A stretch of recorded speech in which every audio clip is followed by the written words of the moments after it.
నారా లోకేష్ నిన్న మాట్లాడుతూ జగన్ పై లోకేష్ విసురులంట. నేడు మావిగన్ను రేపు బెంతాహై అని జగన్ పై లోకేష్ విసురులంట. మాది మావిగన్నే. మచిలీపట్నం, విజయవాడ, గుంటూరు 110 కిలోమీటర్ల రాజధాని. ఎస్, మా వైఎస్ఆర్ కాంగ్రెస్ పార్టీ నినాదం. రావాలి జగన్, కావాలి మావిగన్. ఇదే మా 2029 ఎన్నికలలో వెళ్తాం. దీంతోనే మీకు దమ్ముంటే ఎస్, లక్షల కోట్ల రూపాయల అప్పులు తెస్తాం, లక్షల ఎకరాల భూములు తీసుకుంటాం. మా ఇష్టం ఎంతైనా ఇచ్చుకుంటాం, ఎంతైనా దోచుకుంటాం అని చెప్పి ఎలక్షన్కి వెళ్ళి నీకు దమ్ముంటే మిస్టర్ బ్లడ్ బుక్ లోకేష్ బెంతాహై. మరి నువ్వేంటి కసింహై, మిస్టర్ కసింహై లోకేష్. కసింహై అంటే తెలుసు కదా, కర్రకట్ట, సింగపూరు, హైదరాబాద్. కసింహై లోకేష్, మిస్టర్ కసింహై.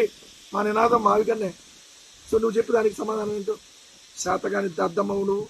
ఏదో అడ్డదారులు ఈరోజు అధికారంలోకి వస్తే పేటు ఎగిపోతున్నావు. మీ నాన్నని అరెస్ట్ చేస్తే ఢిల్లీ వెళ్ళి అమిత్ షా కాళ్ళు పట్టుకున్నావు. సిగ్గులేని బతుకులు. ఏందా నువ్వు మాట్లాడేది మరి మా మీద? మీ తండ్రిని అరెస్ట్ చేస్తే నిన్ను కూడా అరెస్ట్ చేస్తారని పారిపోయి ఢిల్లీలో దాక్కున్నా పిల్లివు నువ్వు, మిస్టర్ కసింహై లోకేష్. ఢిల్లీ వెళ్ళి అమిత్ షా కాళ్ళు, బూట్లకి దండాలు పెట్టి ఇది మీ బతుకు. కానీ 16 నెలలు జైల్లో పెట్టిన మగాడిలాగా కాలర్ పైగరేసి బయటకు వచ్చి ప్రజల కోసం నిలబడ్డాడు మా నాయకుడు. అది మగాడి లక్షణం. జగన్ గారిలో చూసి నేర్చుకో. ఏదో చేతిలో అధికారం ఉందని చెప్పి పిల్లి పులైపోదు లోకేష్. అధికారంలో ఉంటే ఆ అధికారం మదంతో పిల్లి కూడా పుల్లలాగా ఫీల్ అయిద్దేమో. నువ్వు పులిలాగా ఫీల్ అవుతున్నావేమో. నీ బతుకు అధికారంలో లేనప్పుడు ఎలా ఉందో అదే నీ ఒరిజినల్ బతుకు. మేము అధికారంలో ఉన్నా లేకపోయినా మగాడిలాగా బతుకుతున్నాం చూడు, అది వైఎస్ఆర్ కాంగ్రెస్ పార్టీ బతుకు. ఏంది నువ్వు మా నాయకుడి మీద విమర్శలు చేసేది? నువ్వెంత, ఇదంతా మీ నాన్న లేకపోతే నీ బతికైంది. ఈరోజు సింగిల్గా ఈరోజు నువ్వు ఎమ్మెల్యే కాలేవు, ఎప్పుడు సర్పంచ్ కూడా కాలేవు సింగిల్గా నీ బతుక్కి. ఏంది నువ్వు మళ్ళీ మా గురించి మాట్లాడేది? మన పార్టీకి తెలుగు యువత, తెలుగు రైతు, తెలుగు మహిళ లాంటి విభాగాలు ఉన్నాయి. మీ పార్టీకి ఈ విభాగాలు కాదు ఉంది. గంజాయి యువత బ్యాచ్, బ్లేడ్ బ్యాచ్ అన్ని మీకున్నాయి. డైరెక్ట్గా ఎంపీని డ్రగ్స్ తీసుకొని పట్టుబడతాడు. రేపులు చేస్తూ ఉంటారు ఈ పార్టీ నాయకులు. బేబీ వాట్సాప్ వీడియో కాల్స్ చేస్తూ ఉంటారు. నువ్వైతేనే ఇట్ట తిప్పావు కదా నడువులు. ఇది కదా మీ బతుకులు, మీ విభాగాలు ఇవి.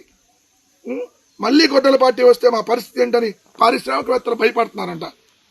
పారిశ్రామికవేత్తలకి మళ్ళీ జగన్ గారే ముఖ్యమంత్రి కాబోతున్నారని తెలుసు.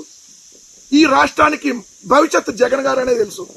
అందుకని వాళ్ళు అంటుంది మేము ఇప్పుడు పెట్టుబడులు పెట్టలేం, మీ ప్రభుత్వంలో దోచుకుంటా ఉన్నారు మా దగ్గర, మీ ప్రభుత్వంలో ఎమ్మెల్యేలకు వాటాలు ఇవ్వాలి, అందుకని మేము జగన్ గారు వచ్చినాకే పెట్టుబడులు పెడతామని చెబుతున్నారు పారిశ్రామికవేత్తలు. ఇది మీ బతుకులు. 164 సీట్లు వచ్చినా పైన మీరే అధికారంలో ఉన్నా కింద మీరే అధికారంలో ఎడుతున్నా పారిశ్రామికవేత్తలు జగన్ గారే మళ్ళీ వస్తారని అడుగుతున్నారంట. అది మగాళ్ళంటే, అది జగన్ గారు అని అంటే. రేపొద్దున ఈ రాష్ట్రానికి జగన్ గారు మళ్ళీ ముఖ్యమంత్రి కాబోతున్నారని లోకేష్ కి పారిశ్రామికవేత్తలు చెప్పారు. అందుకనే మన సింగపూర్ కాన్సులేట్ కి సంబంధించినటువంటి ప్రతినిధి జగన్ గారిలో ఎందుకు గెలిచాడో మీరే సమాధానం చెప్పాలి దానికి. ఇది అసలు సంగతి.